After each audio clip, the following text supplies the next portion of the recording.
Dear students, आज का हमारा टॉपिक है राजनीतिक दल और राजनीतिक दलों के कार्य। राजनीतिक दलों के बिना लोकतंत्र सफल नहीं हो सकता। ये राजनीतिक दल लोकतंत्र की जान होते हैं और अच्छी खासी अपनी भूमिका निभाते हैं। तो लोकतंत्र में राजनीतिक दलों के कार्य।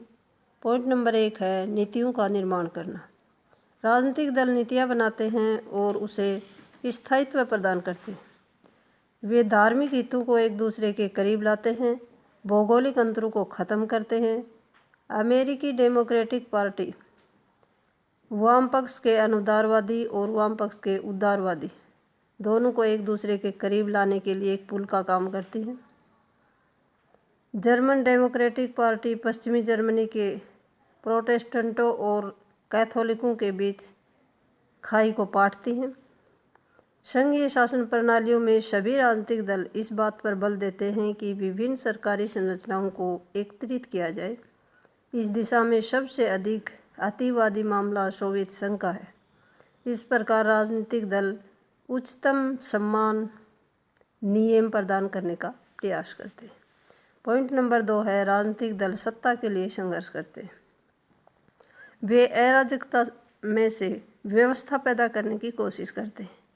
वे जिस हित का प्रतिनिधित्व करते हैं उसे व्यापक बनाने और इन हितों में सामंजस्य पैदा करने की कोशिश करते हैं। जिस राजनीतिक दल को चुनाव में सफलता मिलती है वह सरकार का गठन कर लेता है और जिस राजनीतिक दल को सत्ता नहीं मिलती वह विपक्ष में भूमिका अदा करता है। पॉइंट नंबर 3 है जनमत का निर्माण करना। राजनीतिक दल मुख्य रूप से जनमत का निर्माण भी करते हैं। शासक दल सरकार की नीतियों कार्यक्रमों को अखबार, टीवी आदि के द्वारा जनता तक पहुंचाते हैं, जबकि विपक्षी राजनीतिक दल सरकार की असफलताओं का ढिंढोरा पीटते रहते हैं। लोग मीडिया के द्वारा ही सरकार के प्रति अपनी धारणा बनाते हैं। शासक दल प्रेस का प्रयोग अपने हितों की रक्षा के लिए करता है और जनमत लोकतंत्र में सबसे बड़ी शक्ति है।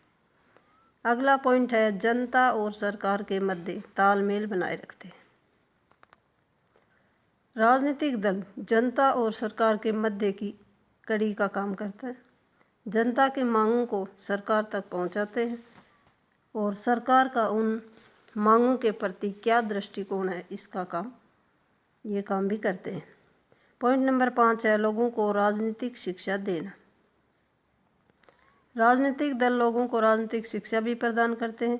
देश की आर्थिक, सामाजिक या राजनीतिक समस्याओं को जनता के समक्ष स्पष्ट रूप से प्रस्तुत करते हैं। शासक दल अपने कार्यों की तारीफ करते हैं और विरोधी दल सरकार के कार्यों की आलोचना करते हैं। सरकार द्वारा किए गए घोटालों की जानकारी देकर पब्लिक को अपने पक्ष में करने का प्रयास करते हैं। इस आरोप प्रत्यारोप के दौरान इसी दौर में जनता को सीखने का मौका मिलता है। पॉइंट नंबर 6 है दल के सदस्यों और विधायकों में अनुशासन स्थिर करना।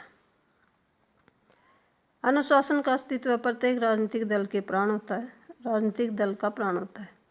जिस पार्टी में अनुशासन नहीं होता वह दल महत्वपूर्ण भूमिका निभाने के योग्य नहीं होता है।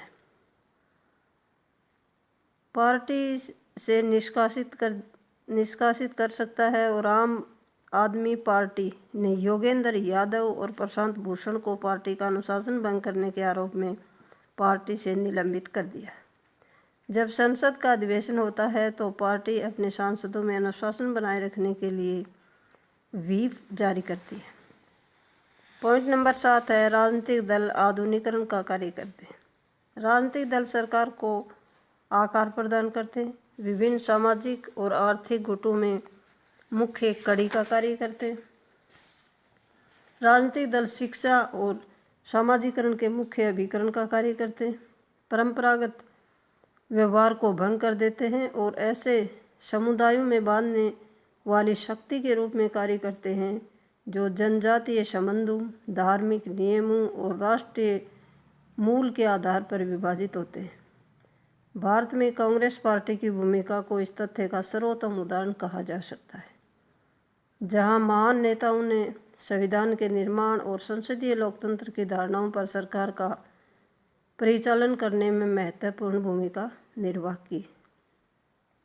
पॉइंट नंबर 8 है, राजनीतिक दल सामाजिक कल्याण के ऐसे कार्य भी करते हैं जिन्हें उनकी गैर राजनीतिक गतिविधियां भी कहा जा सकता है, जैसा कि अकाल, सूखा, बाढ़, ओलावृष्टि, महामारी, युद्ध आदि के दिनों में भी लोगों के दुखों को कम करने के लिए कार्य करते हैं।